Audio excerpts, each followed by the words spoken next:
Yay. So I created the component in the dApp, so the place where you can see these transactions. So just like a draft, it's already, if we add transactions, it's already seeing them. You can actually already pay them. But so that component is created. I still need to add a little more detail just to, like, now it's only showing the date and there's a pay button, but I'll add a little more detail so we know which ones to pay if there's more than one transaction. But okay, so that component is done, and then it's made the API that receives the request, and then also worked on the error responses, added checks for duplicate task IDs. Right now, it's only going to see task IDs that was done with this new feature. So I still need to get all the previous task IDs. That's something I still need to do. I wanted to ask, is it urgent? Do you think it's urgent to identify the previous task IDs? Should I make that a priority? Like the old tasks. Like if I submit, like, is there a already existing task ID in system? Yeah. It will save any ones we do with this new feature. So it will continue from there, but it won't know the previous ones. But I can write some code to go and get the previous ones and insert them. Yeah, probably we don't need, like, if we very diligently kind of move into like we check the payments and all that, like the first few transactions, I think in 2 weeks we basically don't need the history anymore. Yes, that's the thing. That's also, because it will only be like old tasks that we haven't paid, you know, like people that don't have addresses and stuff like that. That will matter, I think. So I think that maybe I'll do that later. It's not like a high priority to get the old. Speaking of priority, I opened the roadmap. So from that part at the beginning, we kind of went through, and I started to display a few like post request errors and some database errors I kind of recognized when I did stuff. How far you are at this kind of, if you would look at this basically roadmap? So I can already build the transaction. So yeah,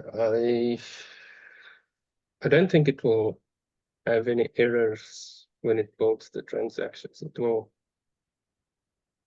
You do have the UI to visualize transaction bundle already?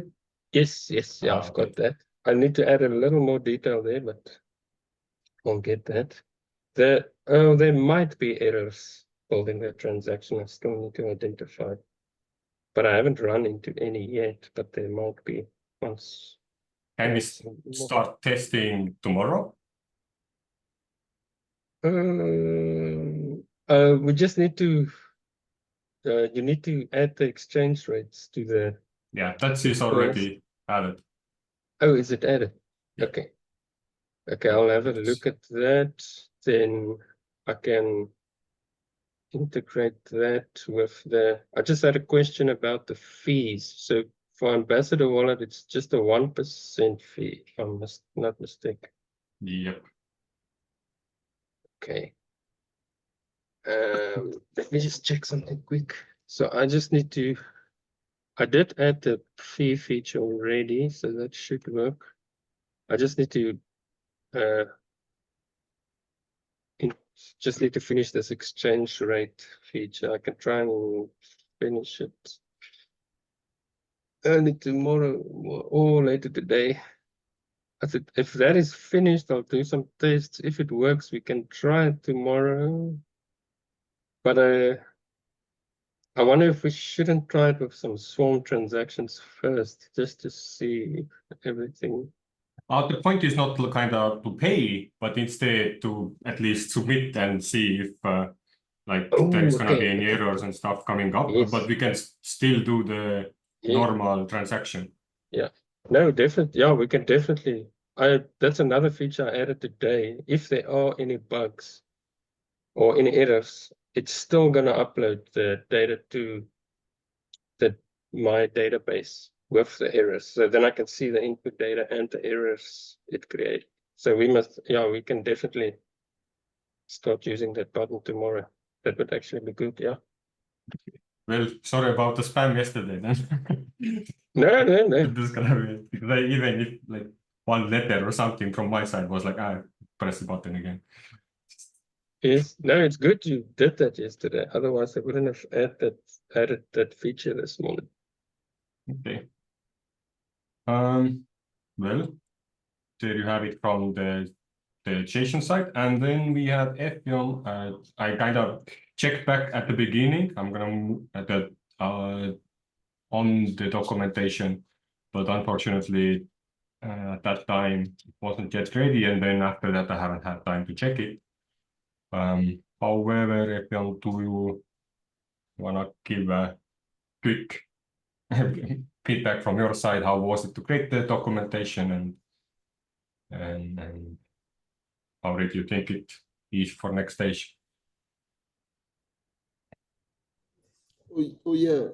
So for the documentation, I sort of had to look I reach out to André to get a little bit of insight as to what to do initially, because I was a bit unclear with the initial visualization that was on the board. So with the assistance of André and him helping to update the initial one, I was able to create the lower level one. And I'm still not, I don't know if I'm meant to also put it in a document or just this visualization. That's what I'm not sure of. And then I started working on the higher level. Had to read up some documents, blueprint document and all of that to sort of have an idea of what the higher level flow should look like or what it should be. But yeah, it's still work in progress anyways. I'm done with the lower level, but then with the higher level, I'm still doing some research and still reading up on some things to try to finalize that. But then on the call, I was going to ask, I think I spoke to André and I sort of said I was going to still put it in a document, in like a Word document, in a Google Doc form, like in a Google Doc document where I can sort of break down each of the data points and each of the data movement flows and that, yeah. So, and then I also put on the side some sort of what's it called, sticky guide to explain each of the points and each of the sticky colors as well. So that's on the side. Okay. Yeah. Okay. Very nice. Yeah, to me, like at the first glance, it looks like it is updated and the information is pretty good. Like one thing I would maybe say that Tevo is like we are using Tevo to get the exporters, and this old direct export I think is deprecated, and we only have this newer version, so it's kind of like upgrade. But yeah, looking forward to kind of view myself and then add anything that I found that are connected. Regarding the documentation, yeah, I don't think we need a written documentation. Idea was that it's process map, and we just kind of have this map here, and that's, yeah, color code guide is a nice thing to have that we didn't have it last time. Yeah, good stuff. And probably at this month I will then review it myself and then hand it over to the André. We have a hand up, Gorga. Yeah, Tevo, I want to ask something, but because Cardano has just entered the full-tier era, will it affect the Treasury Guild operation session for tomorrow? Because usually if the blockchain improves the smart contract, it is rather difficult to make transactions, right?